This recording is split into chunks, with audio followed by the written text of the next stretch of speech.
what to do when right goes wrong.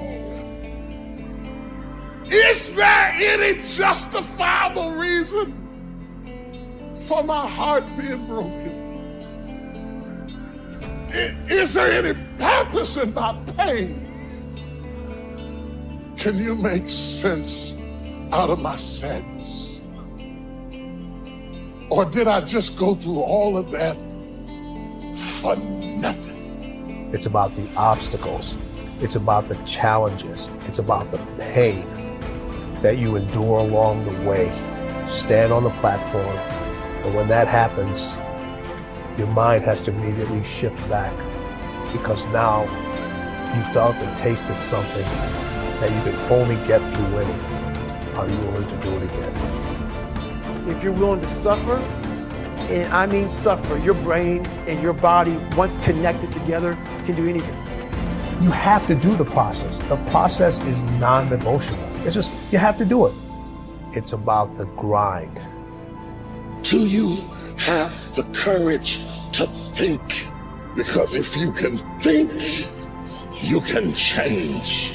You can move, you can evolve, you can grow, you can become. You are one idea away. Your credit is not a problem. Your car is not a problem. Your situation is not a problem. Your thoughts are the problem. As a man thinketh in his heart, so is he.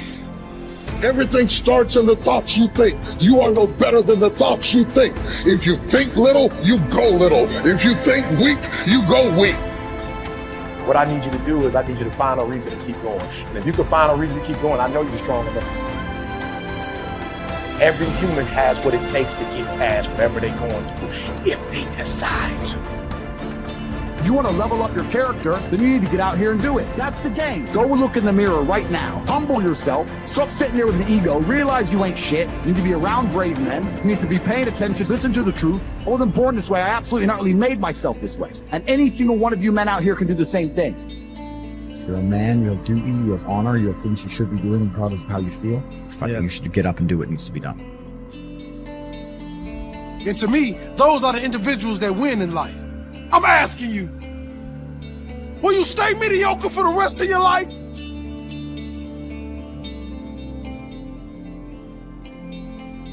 Success happens to you not because you desire it, because you earn it. Everybody desires it.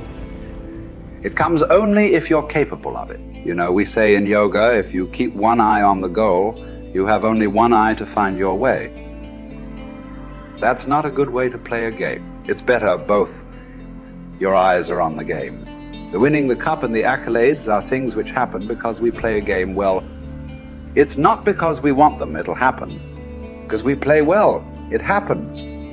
So it's always best that we keep our eyes, our body, our mind, everything focused on just one thing. That is when a human being functions at his maximum efficiency. If everything is focused in one way, your body, your energy, your mind, everything is organized in just one direction. A person who's going in one direction will go somewhere. A person who's trying to go in 5 different directions will not go anywhere. For one who is seeing this life as a stepping stone for a larger possibility, for him, there is no failure.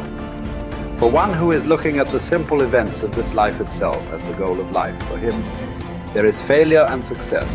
If you are just seeing this life as a stepping stone for a larger possibility, if you have a good deal, you use that for your well-being. If you have a bad deal, you use that for your well-being. The economy was on the boom when every fool could be successful.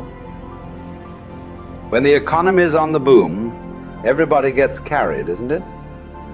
Now there has been a meltdown. Now it takes something else to be successful. It doesn't matter what the hell happens with your life.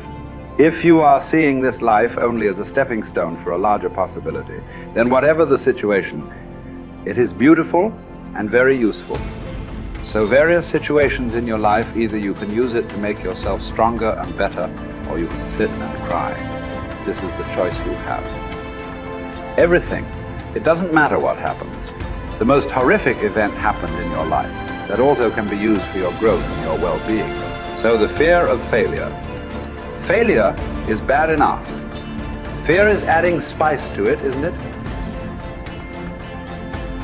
I'll give you a formula. If you want to know what makes people happy at the most basic level, when your life conditions match your blueprint, when your life conditions are what you're expecting, not your ultimate dream, but when you meet your basic expectations, you're happy.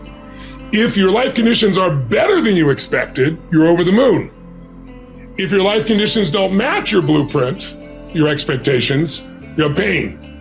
If your life conditions don't match your blueprint and you believe I'm unable to change it, it's something wrong with me, or it's a permanent problem, or it's pervasive, or it's personal, you get into learned helplessness, then you're going to suffer. And so nothing is permanent, not even the body is permanent. Certainly no problem is permanent. Your soul might be the only thing that might be permanent, right? So it's really helping people to understand that when the life conditions change, your blueprint has to change with it. Either if you're not happy, you either have to change your life or change your blueprint, your expectations. Usually it requires a combination of those two. So often what you say people is slighting is their life conditions changed, and then what they were doing wasn't enough to make them feel the way they wanted to feel, and so then they adapted to an old style of coping. They went back to smoking or drinking or eating or yelling at people or whatever the pattern may be. But that's because they didn't continue to grow. And so that's why it's not a static thing with me. I teach people not just, okay, you're going to make these changes in your values. It's like, you got to look as your life conditions change. You're going to make that happen. As you hit different stages of life, you're going to have to make those decisions.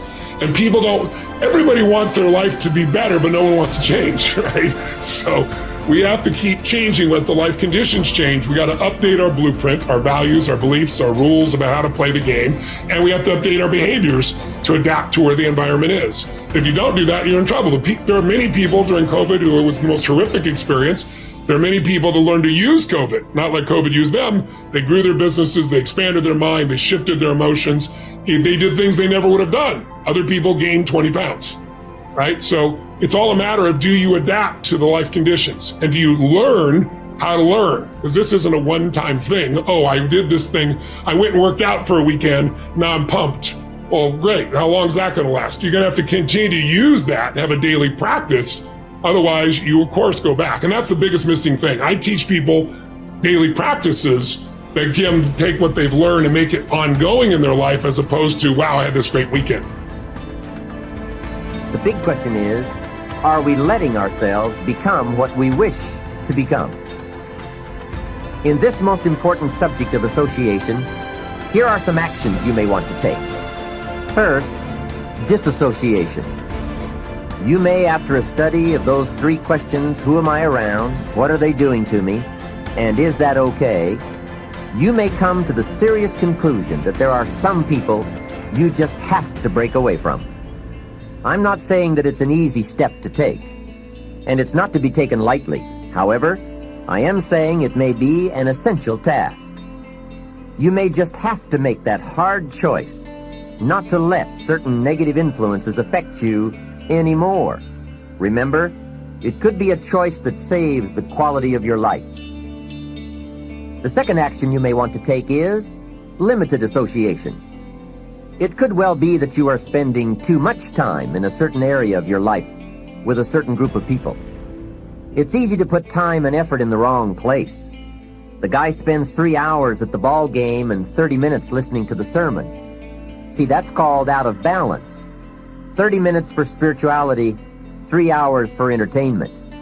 That doesn't weigh well 5 years from now, 10 years from now, when you take a look at the sum total of your values in your life. Here's one of the easy ways to end up with a mediocre average life: spending major time on minor things. Sophisticated people learn to weigh everything before they spend time or money. You've got to weigh before you pay. Whether you're going to spend heavy time or light time, you've just got to weigh. Otherwise, if you're not careful, you can get trapped into spending heavyweight time with lightweight people. Now, it's okay to have casual friends as long as you give them casual time, not serious time. Spend major time with major influence and minor time with minor influence. It's so easy to do just the opposite, but don't let it be said that you fell into that trap. So maybe all you need to do to change some of the influences in your life is not to eliminate them, but merely limit them. Say, I have a good time with these people, but I'm not going to spend days and days with them anymore. I'm just going to cut that down and save some of that time for more major people and more major enterprises. Remember, it's your life. You can spend your time with whomever you want and whenever you want. But you didn't invest in this program for me to kid you. Take a look at your priorities and your values. We have so little time at our disposal. Wouldn't it make sense to invest it wisely? If you have only $100 in your pocket, it's okay to spend 20 for fun and put 80 toward your important values and commitments. But would you be happy reversing those percentages? Better to put the majority of your money where you know it will get you a positive return, rather than put it where the taste is brief and the results are poor. Of course, you must be the judge. You must determine whether the situation and the people call for disassociation or limited association. But remember, if it isn't taking you where you want to be 5 years from now, 10 years from now, now is the time to fix it.